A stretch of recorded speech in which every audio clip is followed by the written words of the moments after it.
নমস্কার, আপনারা দেখছেন ডিজিটাল বাংলা অনলাইন চ্যানেল। এই মুহূর্তে যে গুরুত্বপূর্ণ খবরের দিকে নজর রাখব। সুপ্রিম কোর্টের নির্দেশ কার্যকর করতে উদ্যোগ, বিস্তারিত জানুন। সুপ্রিম কোর্ট 6 সপ্তাহের মধ্যে রাজ্য সরকারি কর্মচারীদের বকেয়া ডিএর 25% মিটিয়ে দেওয়ার নির্দেশ দিয়েছিল। এবার রাজ্যের অর্থ দপ্তর জানতে চেয়েছে রাজ্যের সমস্ত দপ্তরে কতজন মর্গ ভাতার প্রাপক রয়েছেন। তাতেই গুঞ্জন, বকেয়া মিটিয়ে দেওয়ার প্রস্তুতি নিতে শুরু করছে নবান্ন। জানা গিয়েছে বকেয়া ডিএ পাওয়ার যোগ্য প্রায় 8 লক্ষ কর্মচারী, অবসরপ্রাপ্তদের মিলিয়ে প্রায় 10 লক্ষ বলে দাবি বিভিন্ন সরকারি কর্মচারী সংগঠনের। তো আপনারা বুঝতেই পারছেন, সুপ্রিম কোর্টের নির্দেশ কার্যকর করতে উদ্যোগ।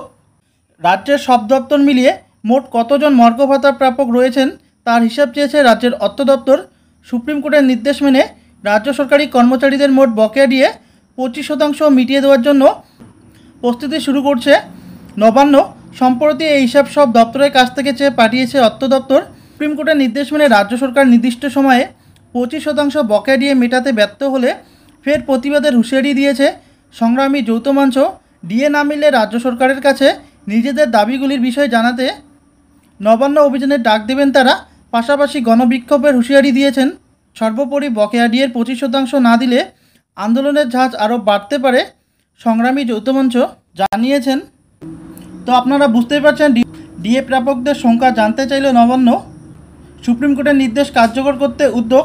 তো আজকের ভিডিওটি এই পর্যন্তই। পরবর্তী কী আপডেট আসছে অবশ্যই আপনাদের জানাবো। ধন্যবাদ।